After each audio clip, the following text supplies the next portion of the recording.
¿Cuáles son los temas pendientes para el próximo año? ¿Qué puntos son importantes a abordar durante el 2017? Ese es el tema de la noche. Participe con el hashtag SFRetos2017. A continuación, una nota de contexto.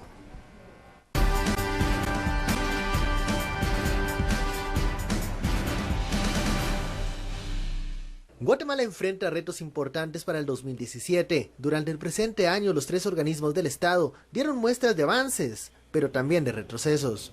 El organismo ejecutivo, con Jimmy Morales a la cabeza, ha encontrado obstáculos en parte por la improvisación en las políticas públicas y por la falta de transparencia del gobernante en temas como la exoneración de multas. Jimmy Morales tiene el reto de encontrar el rumbo para capitalizar los apoyos que lo llevaron a la presidencia en el 2015. Las alianzas que ha sellado el Ejecutivo pueden cambiar en el 2017 y complicarle el panorama a Morales. El organismo legislativo cambia de junta directiva y tendrá entre sus manos la brasa caliente de la reforma constitucional. ¿Continuará el aire reformador en el legislativo o se dará una restauración de las prácticas políticas de antaño? Por su parte, el organismo judicial será sometido a prueba con el desarrollo de los casos de corrupción. Los antejuicios pendientes también son una materia que siguen en espera para el próximo año. Bienvenidos a Sin Filtro, noche de viernes. Hablamos sobre los retos, los grandes temas que serán protagonistas en 2017. ¿Qué asuntos quedaron pendientes como nación? ¿A qué puntos debemos enfocarnos? Ese es el tema de la noche en la etiqueta SF Retos 2017. Damos la bienvenida a nuestros analistas, Juan Carlos Sandoval y Gabriela Carrera. Muy buenas noches. Carlos, buenas noches. Estamos, bueno, ya por poco llegamos a estas vísperas de Navidades. Muchos están pensando en las fiestas. El tráfico está imposible en estos días, pero debemos de asentar un poco y hacer una reflexión sobre qué puntos quedaron pendientes durante 2016, a dónde debemos dirigir las energías para el próximo año. Juan Carlos. Carlos, buenas noches. Gaby, buenas noches. Yo comenzaría planteándonos en qué avanzamos, y sí hubo avances, y habrá que decir que el Congreso tuvo una agenda ajetreada, una agenda que caminó en algunos puntos importantes, la aprobación de las reformas a la ley electoral y de partidos políticos, que aún no termina. Creo que es uno de esos puntos importantes que se deben de afrontar en el 2017. Si comparamos con la legislación anterior, pues esta caminó bastante. Caminó bastante y creo que en puntos importantes, dejando otros también importantes. La plata era importante, poder fiscalizar el dinero, poder saber quién es el financista, poder calcular, por ejemplo, los aportes en especie, los mítines, saber cuánto cuesta el sonido, cuánto cuesta el transporte, cuánto cuesta la comida que se le da a la gente, y que eso se pueda cuantificar. Creo que eso es realmente importante. Pero la democratización de los partidos políticos es uno de esos temas importantes que no se han podido afrontar, y que creo uno de los temas que saldrá en la discusión de hoy indudablemente es el aporte de liderazgo del presidente Morales, saber cuánto de su capital político aún queda y cuánto tendrá él que arriesgar para poder comenzar. Y no le digo que ya ha comenzado él, creo que él tendrá que comenzar a poner su capital político en algún punto específico, porque en el año 2016 ha sido una de esas deudas. Apostarle a algo, digamos, algo que imaginemos que a lo que le apostó este año agenda. Perdió, Claro, hay que decirlo, le apostó una reforma fiscal y perdió. No sé si buscará tenerla en el año 2017. Creería que sería un riesgo poco calculado de parte del presidente. Juan Carlos nos habla de la reforma a la ley electoral. Ahora, implementar ese tipo de temas, ¿qué otros temas también se quedan en el tintero, Gabriela, que son importantes atender en el 2017? Yo creo que en el caso del Congreso, es otro gran avance, es la ley orgánica del organismo legislativo, ¿verdad? Eso ayuda precisamente a una dinámica mucho más transparente y fortalece la institución como tal. Yo creo que el gran tema que queda pendiente para el 2017 en relación al Congreso son las reformas constitucionales en el sector justicia. Ya a finales de noviembre, principios de diciembre, tuvimos la última sesión, y eso pues demostró, digamos, una capacidad de presión. Fue una dinámica muy tensa dentro del Congreso, junto con sociedad civil y la presencia también de autoridades indígenas, sobre todo autoridades de Sololá, y yo creería que ahí hay un gran debate que se pone sobre la mesa y que va a ser tal vez uno de los grandes corazones de la política nacional en el 2017. Ahora, si nos vamos al organismo ejecutivo, hay todavía una serie, obviamente, el liderazgo del presidente Jimmy Morales, lo que ha venido descubriéndose en los últimos días sobre el financiamiento del partido es algo que es importante reconocer, sobre todo en la perspectiva de cómo él llega después de las grandes manifestaciones anticorrupción que existieron en 2015. ¿Cumple él con las expectativas de transparencia que tenía la ciudadanía? Yo creería que estas últimas muestras no, aunque su gabinete ha hecho muchos esfuerzos, ¿verdad? Y ahí son como dos niveles de análisis distintos. Yo creería que el presidente está hoy otra vez en una encrucijada como la que tuvo durante los meses anteriores, y sobre todo también la posición un poco más alejada que ha tenido el vicepresidente de decir, bueno, a mí me invitaron a ser parte de una posición proyecto bastante cómoda, ¿no? Esa es una puñalada trapera, deje una posición cómoda, es una puñalada trapera. O sea, el venir y desligarse de la agrupación que lo lleva a un puesto para la cual él tenía pocas posibilidades de acceder, realmente es una puñalada trapera, es dejar solo a un hombre que además, en mi particular visión, está viviendo una soledad muy anticipada. ¿Quién, Jimmy o Jafet? No, el presidente Morales. El presidente Morales. Está viviendo una soledad muy anticipada, Carlos.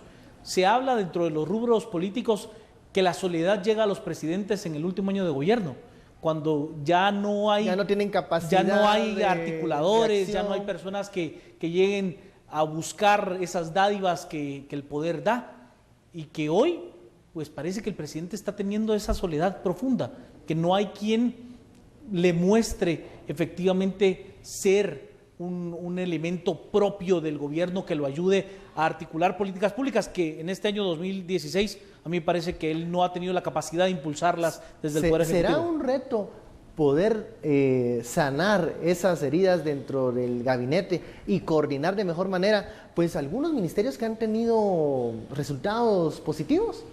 Yo creería que sí, ¿verdad? Yo creería, solo recuperando lo que dice Juan Carlos, yo estoy completamente de acuerdo, y es una irresponsabilidad política una posición como la que tiene el vicepresidente en la actualidad. Es decir, cuando uno decide ser parte y no lo invitan, uno se adhiere precisamente a un proyecto político, y en este caso el proyecto político es abanderado por el partido político, ¿verdad? No podemos hacer la vista gorda a eso y lavarse las manos. Quien sí se podría haber dado ese lujo es el doctor Maldonado.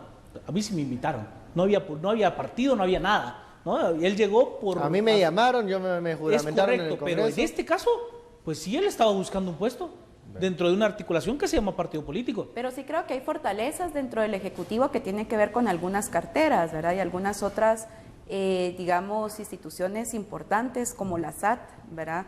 En el caso también de salud, en el caso de finanzas, y toda esa demostración de transparencia, voluntad de transparencia que ha existido. Bueno, vamos a la primera pausa, vamos a continuar para hablar sobre estos ministerios, qué retos se tendrán que enfrentar durante el 2017. Ya lo sabe, la etiqueta SF Retos 2017, volvemos luego de la pausa.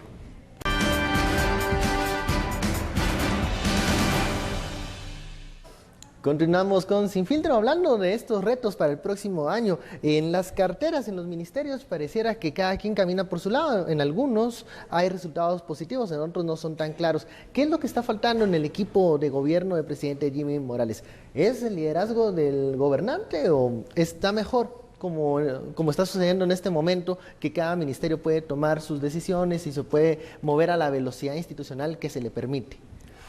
De acuerdo, ojalá que hayan más ministros talentosos, más ministros con una visión de trascender. El problema es que usted sí requiere de liderazgo, sí requiere tener una visión política, tiene que saber a dónde va, si no cualquier camioneta lo lleva, O sea, usted sí requiere tener un norte, tener una política pública que impulsar, saber cuáles son las prioridades de... A ver, Juan Carlos, ¿por qué, por ejemplo, en gobernación vemos que hay resultados por estudios en donde los índices de violencia han estado disminuyendo? ¿Por qué ese resultado positivo en la mente de guatemalteco no ve a Jimmy Morales liderando esa cartera, sino al ministro Francisco Rivas? ¿Cuándo ha visto usted al presidente Morales?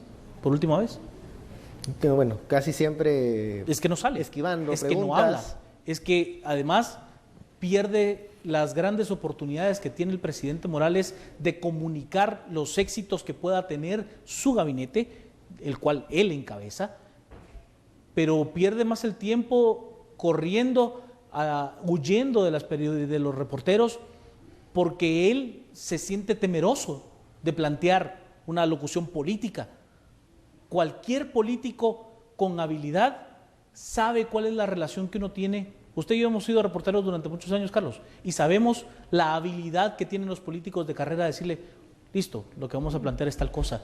Y usted le puede preguntar 1000 cosas, y él va a contestar lo que efectivamente requiere contestar. La habilidad de un político de plantear su punto en la agenda, digamos. Yo creo que Juan Carlos tiene un buen punto en ese sentido, y sobre todo porque si pensamos en los retos del 2017, los vemos en relación al 2016 y el actuar del gobierno.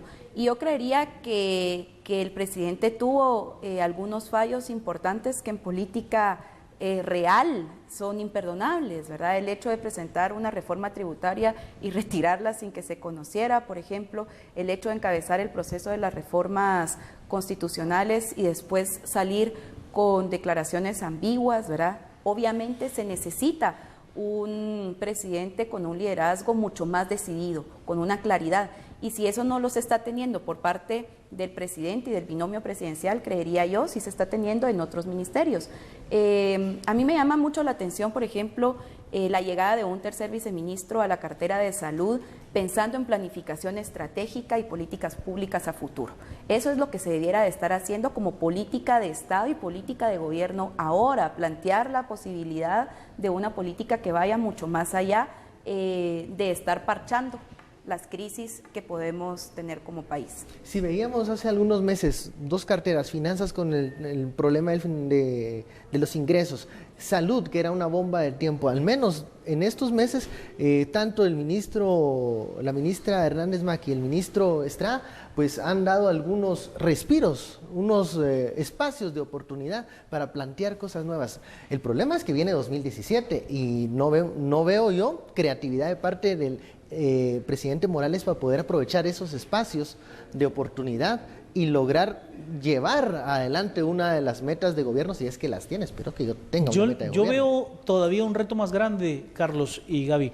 El reto que yo veo es la gobernabilidad. Los aliados políticos que el presidente ha tenido durante el año 2016, como por ejemplo el dirigente magisterial Joviel Acevedo. Ojo, aliados que él ha hecho, que él ha buscado. Totalmente. Pero además, aliados endebles, pegados de verdad con chicle. No hay ningún tipo de lealtad.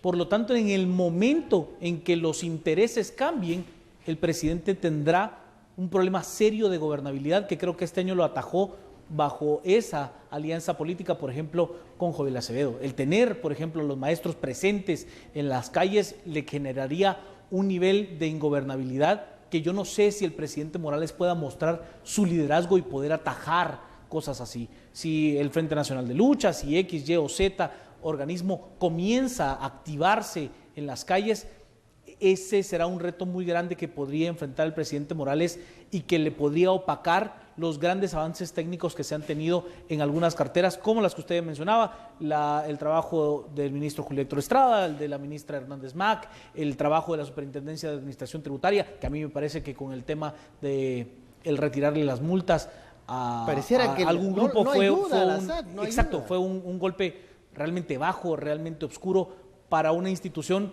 que estaba buscando darle certeza a los guatemaltecos de que se iban a cobrar los tributos, ¿no? Gobernabilidad, Gabriela, depende mucho de los aliados, ¿no? Y los aliados de Jimmy Morales son actores de lo que llamamos vieja política. ¿Qué seguridad hay de una gobernabilidad durante 2017, sabiendo que hay muchos temas que pueden generar crisis en el país? Yo creería que hay muchos, el panorama político está cambiando muy rápido, ¿verdad? Y los aliados cambian a sí mismo rápidamente, y sobre todo con los procesos que se han traído a cabo de arrastre desde el 2015, ¿verdad? Yo creo que hay un problema de gobernabilidad, pero también a eso se suma 2 cuestiones.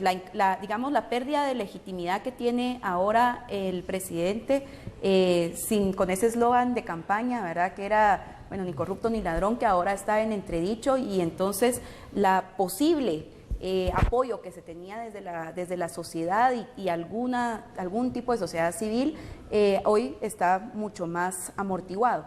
Y lo segundo es que seguimos estando a la deriva, ¿verdad? No hay precisamente soluciones o propuestas de soluciones a los grandes problemas del país: desigualdad, desnutrición, hambre, ¿verdad? Esa gran gama de problemas quedan relegados a un segundo plano, que son realmente los que debieran de ser los problemas a los cuales se les debiera de dar respuesta desde la política gubernamental, y seguimos hablando precisamente de esta política todavía de intereses y de defensa de intereses. Y el presidente pareciera, no solo a esto de que está comenzando a perder apoyos y comenzando a tener, digamos, pocos aliados dentro de su espectro político, una incapacidad para traer de vuelta al debate esos grandes problemas. Ok, muy bien, vamos a la segunda pausa de la noche. Ya lo sabe, la etiqueta SF Retos 2017. ¿Cuáles son los temas a los que hay que ponerle atención el próximo año? Envíe sus comentarios, opiniones con la etiqueta. Volvemos luego de la pausa.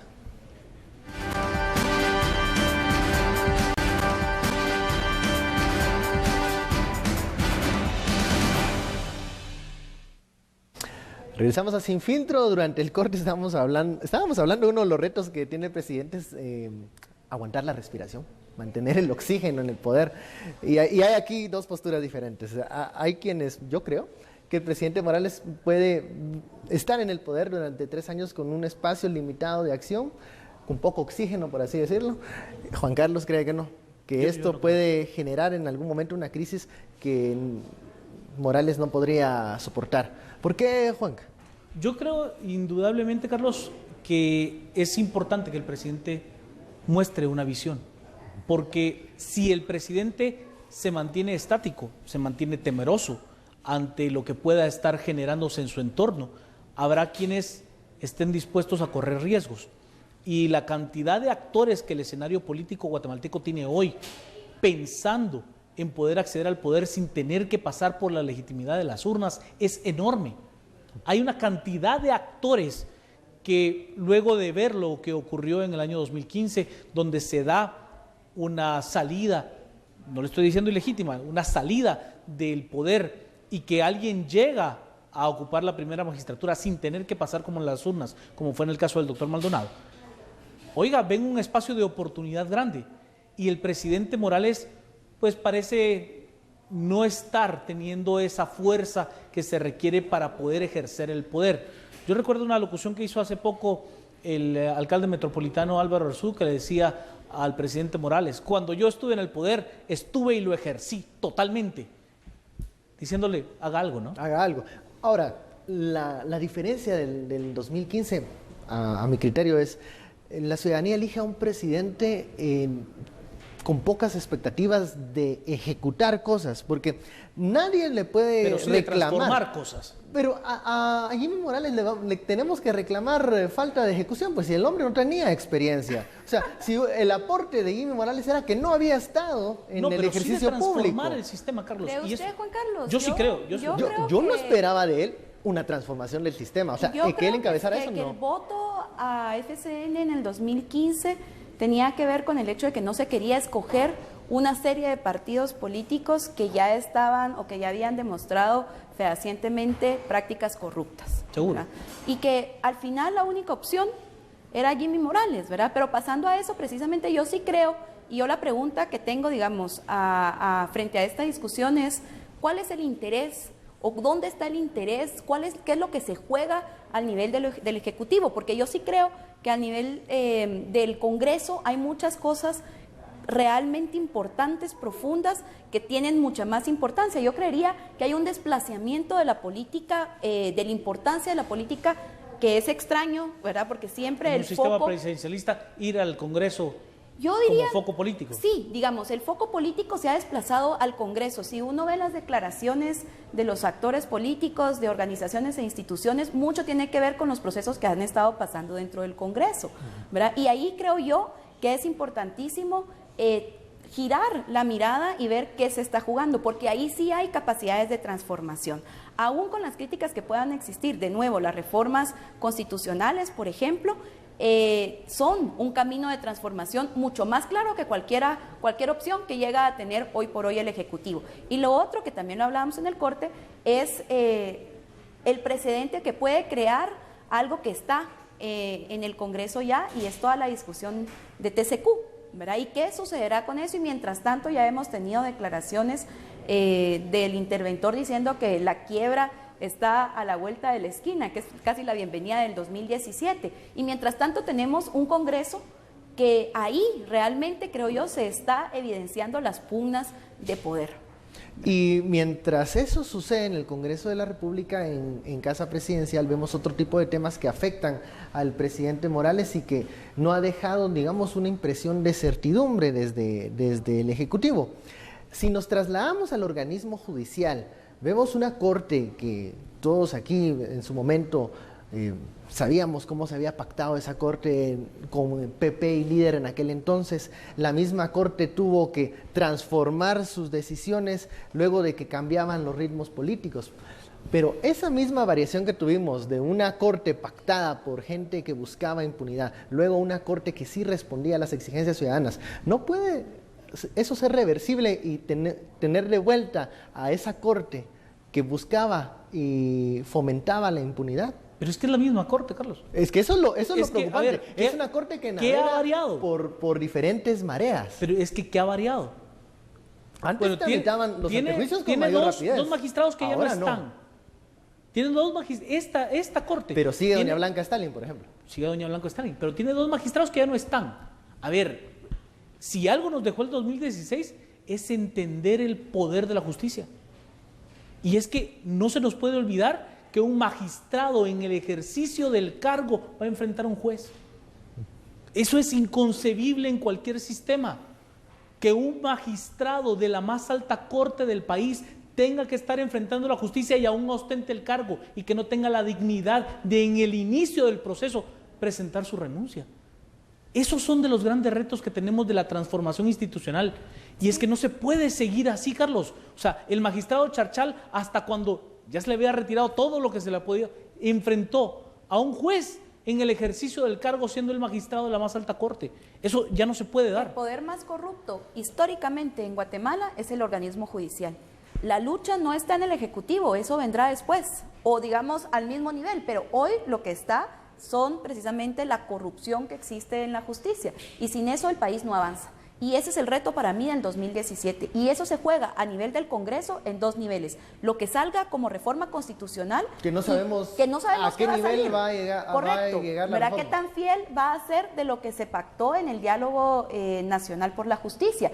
Y a partir de eso vamos a tener un referéndum, ¿verdad? Una consulta popular. Y ahí precisamente es donde los guatemaltecos debieran de estar siendo conscientes de lo que nos estamos jugando. Si ese poder no cambia, el país no cambia. Si la justicia en Guatemala no cambia el país. Es sencillo. Yo se lo planteo a Gaby y ella lo entenderá mejor que yo.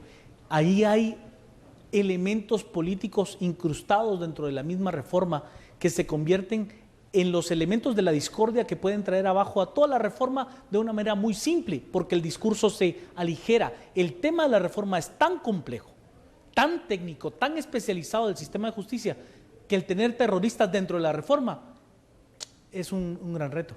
Que puede enturbiar, digamos, el consenso o la discusión de estos temas. Sin duda, uno de los retos del 2017 será llegar a ese punto del referéndum, contrastar con la ciudadanía la decisión de transformar el sistema de justicia.